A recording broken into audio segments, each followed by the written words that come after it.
we are analyzing the conservation of energy using a watermelon that is 7 pounds, and we are rolling it down a 1 foot slope with a 3 foot ironing board.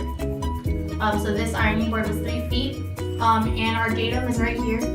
We are analyzing it from when it goes from the top of that 1 foot slope to the bottom. So we're using conservation of energy, which is initial kinetic plus initial potential is equal to final kinetic plus final potential. So that so the initial kinetic goes to 0 because it starts at rest, and the final potential goes to 0 because our watermelon will end up right here where our datum is set. So that is equal, so this is going to be the potential, which is mgh is equal to 1/2 mv squared, and the m's, which is the masses, cancel out, and then our gravity is 32.2 feet per second squared times our 1 foot height is equal to 1/2 v squared, which is our velocity that we're searching for, and we're going to divide by 1/2 at both sides and square root the whole thing.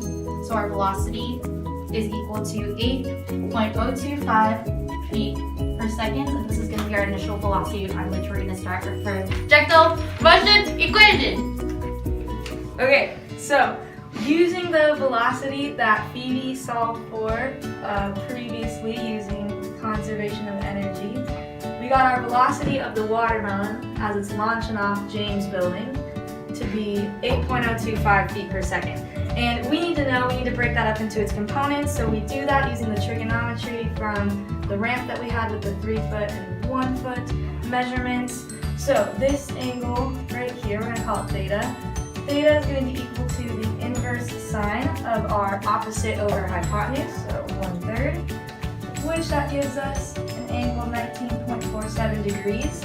So using that, we can then break up our velocity into components to then analyze our vertical displacement here in the y direction, and then our horizontal displacement here, which that is what we want to find in the end. So I'm going to call down positive for y and to the right positive for x, and our height that we measured for James Building was 20.167 feet. So we know our initial velocity, we know our position in the y direction, so I'm going to list out what we know so we can know what we need to find. So initial velocity in the x direction is going to be that 8.025 feet per second. I'm going to call it v naught, cosine theta, and then in the y direction it will just be v naught sine theta. And then our acceleration in the x direction is 0 feet per second squared, because there is no pushing or anything acting on the watermelon. But in the y direction we do have a constant acceleration due to gravity of 32.2 feet per second squared. And then we know our initial position for both x and y are 0 feet, since we're calling this our starting point.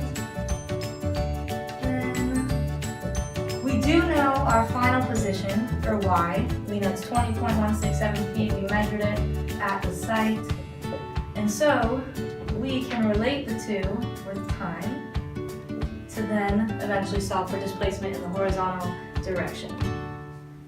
Okay, so using the information we gathered on the x and y components of our watermelon heading down from the building, we're going to analyze its projectile motion trajectory to then find horizontal displacement.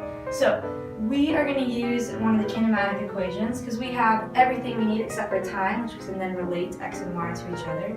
So we know that total displacement is equal to initial velocity times time plus 1/2 times the acceleration as long as it's constant, t squared, which our acceleration is gravity, which is always constant, so that makes it nice. So we have our total displacement in the y direction is going to be the difference between these two heights, which is just 20.167 feet. Then our initial velocity is going to be our measurement from our conservation of energy, and then the sine of the angle of 19.47 degrees times time, then plus 1/2 times gravity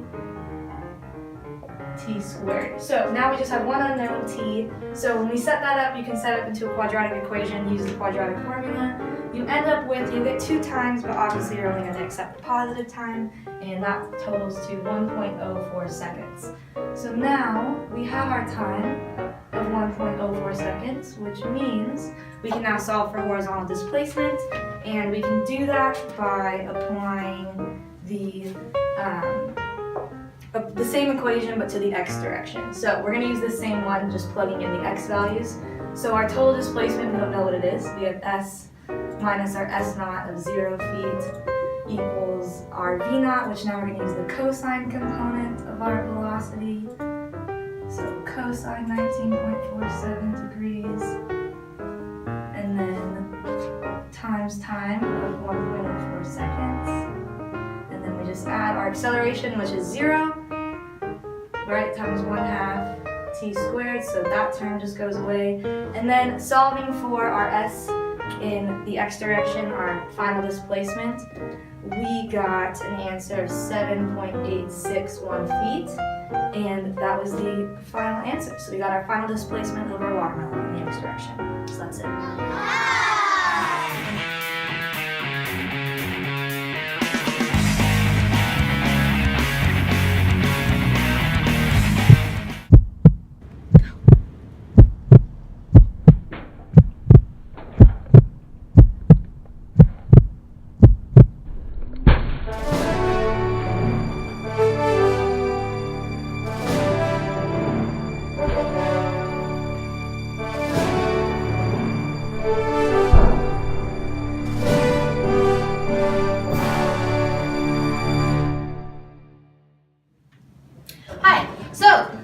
So our measured distance, we had 6.917 feet.